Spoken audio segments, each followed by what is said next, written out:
হায় রে জীবন, বুড়ি মরে গেল। বুড়োটা ভাঁজ হয়ে থাকা চামড়ার মাঝে ছোট্ট বসে যাওয়া চোখখানা দিয়ে দেখল। কিছু জল চোখের কোণ থেকে ঝরে পড়ল টপ টপ টপ টপ করে। লোক দেখানো শোক চলল বেশ কিছুদিন। এরপর যেন এক নাটকের সমাপ্তি ঘটল। তার ব্যবহৃত শাড়ি নিয়ে মেয়েদের মধ্যে ভাগাভাগি চলল। কেউ বালিশের কাভার বানাবে, কেউ বিছানার চাদর হিসেবে ব্যবহার করবে, কেউ কানের দুল নেবে, কেউ আবার বালাজোড়া হাতের আংটিখানা। যার যার নিজের সংসারে যেন একটা বোঝা নেমে গেল। বুড়ো একা বসে বসে দেখে তাদের কাণ্ড কারখানা কি চলছে।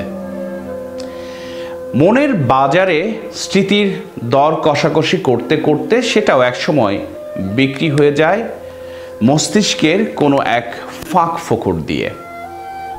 যে যার কাজে ব্যস্ত হয়ে যায়। বুড়ো এবার একা হয়ে পড়ে। হাতের লাঠিখানায় ভর করে এদিক সেদিক পাইচারি করতে থাকে। সেদিন ছোট্ট নাতনি এসে বলে গেল, দাদু দাদু তুমি মরে গেলে কিন্তু এই লাঠিখানা আমায় দিও, আমি এটা নিয়ে খেলবো, খেলা করব, ভালো হবে না দাদু? এদিক থেকে বৌমা দৌড়ে এসে, দাঁড়া তোকে আজ মেরে ফেলবো, এইসব কথা তোকে আমি বলতে মানা করেছি না, তুই কেন এগুলো বলছিস? বুড়ো এবার হাসে। যে বৌমার এমন শাসন সেও গোপনে প্রতিবেশীর কাছে গল্প করে। বুড়োটা খালি কষ্ট, মরে গেলেই বাঁচি।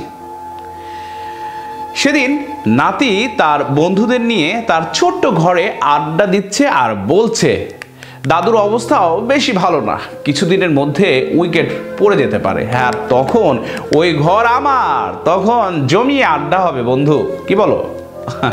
বুড়ো শুধু আকাশের দিকে তাকিয়ে দীর্ঘশ্বাস ছাড়ে।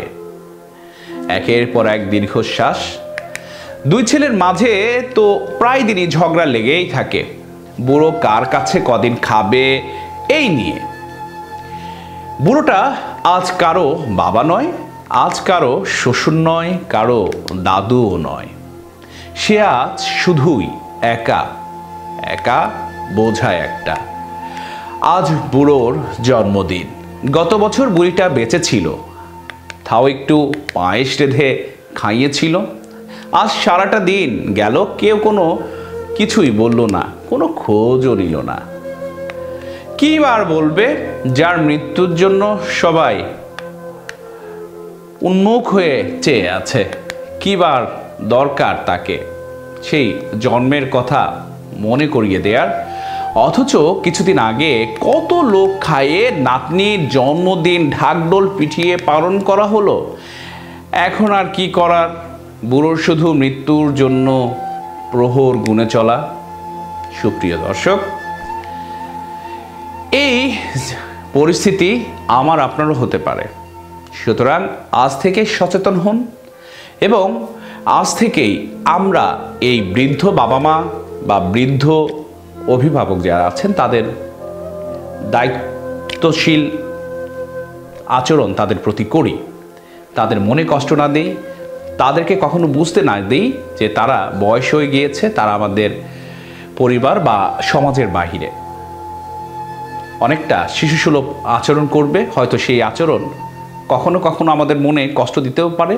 তারপরেও যদি তাদের কাছে আমরা একটু আনন্দ, তাদের মুখে একটু হাসি ফোটাতে পারি, তবে আমাদের সকলের সফলতা।